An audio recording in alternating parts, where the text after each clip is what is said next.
Have you ever wondered what the most powerful men on earth think?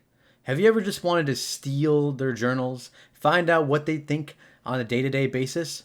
Well, don't worry. 2,000 years ago, a dude died and we did that.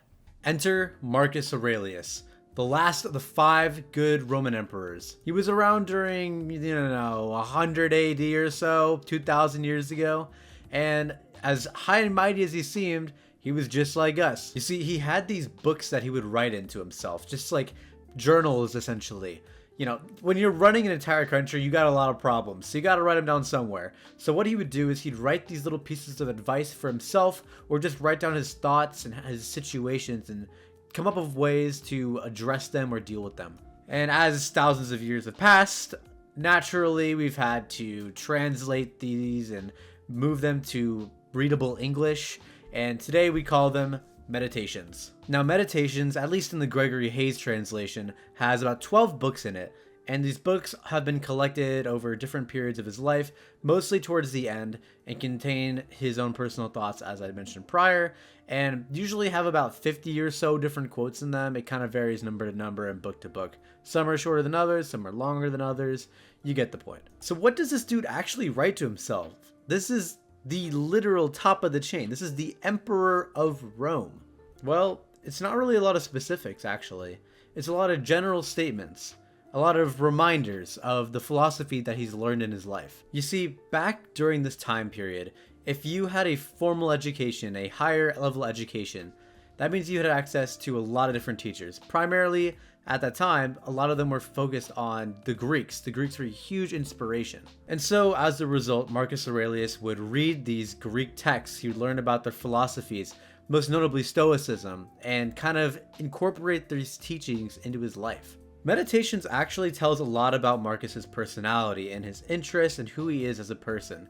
It talks about his principles, his values, what he deems important, and how he kind of deals with that while going and dealing with all these different issues that he has to take care of as a Roman emperor. During the time that Marcus was emperor, he had a lot going on to deal with. The Antonine Plague, barbarians coming in. He was constantly dealing with new problems left and right, all while trying to raise his son Commodus to be the next great Roman emperor. You can imagine how all this stress really wears down a man, and how he needs to cling to his philosophy in order to survive. For example, one of the major themes in meditations is Marcus talking about death. He is kind of old when he's writing all of these different books, and as a result, he's been thinking about it constantly, especially since back then, you weren't going to live that long. So he was kind of dealing with this thought of, how do I not fear death anymore? From this, he has a lot of different quotes where he reminds himself that death is a natural process. It's part of the natural logic of life. You're born, you die. It's all just this idea of the logos. Now, what is the logos? The logos is essentially this invisible force of logic that exists in the world. It's kind of confusing, but it's just the idea that if I drop this, it's going to make a noise, whether you like it or not, regardless of what your emotions feel. This idea that instead of getting upset at things, we just accept them for how they are. For example, if I stub my toe on a door, I'm going to be really annoyed. But is me getting annoyed going to change the fact that my toe just hit this door? Is me kicking and kneeing the door down going to change the fact that my toe is now bleeding? No. This kind of attitude, this kind of philosophy, it is the philosophy of avoiding pain. It is the philosophy of endurance. That's why the term stoic is typically associated with tough people. There's a common misconception that being stoic or following stoicism means that you don't have any source of emotions, that you don't act on anything anymore. And that's just not true. It's a way to balance that out, to be able to feel emotion, to feel frustration, anger, love, any of those, and be able to focus and do what's right regardless. There's times where you can get angry and do things you'll regret. Times you get overly excited and you get complacent and then you end up getting behind.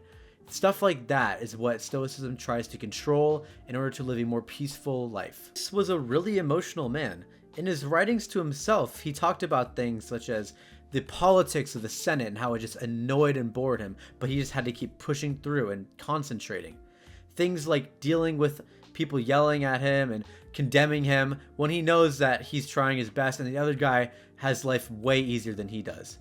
dealing with all these different frustrations of life, or even on the bright side, thinking about pleasure and how that can lead to pain, overindulgence, that sort of thing. He also talks about love. And in fact, the first book of Meditations is literally just, I want to say, a shorter amount of quotes that are really long, each dedicated to someone in his life that he loved dearly and what he appreciated about them and what values he thought were incredibly important to him that he found in them and that he wanted to apply to his life.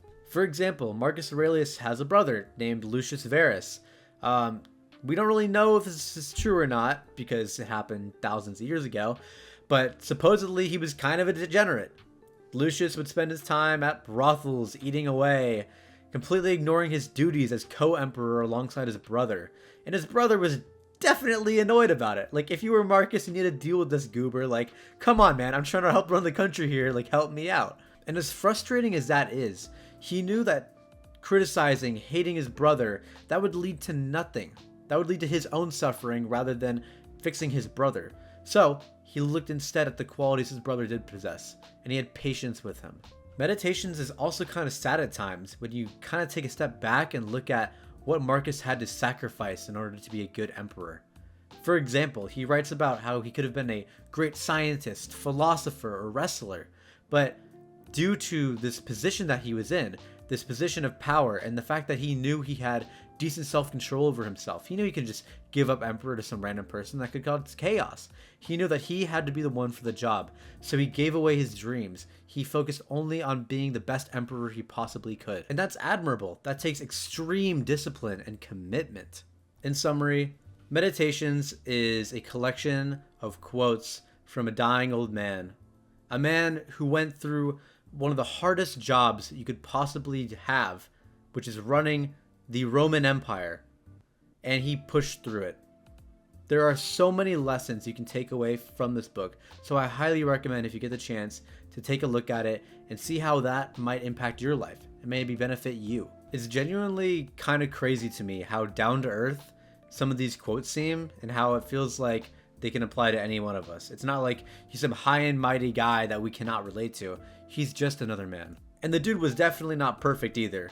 I'm sure he had some very questionable beliefs that, I mean, given 100 AD, aren't that bad, but like nowadays, nah. Also, he was not a great father either.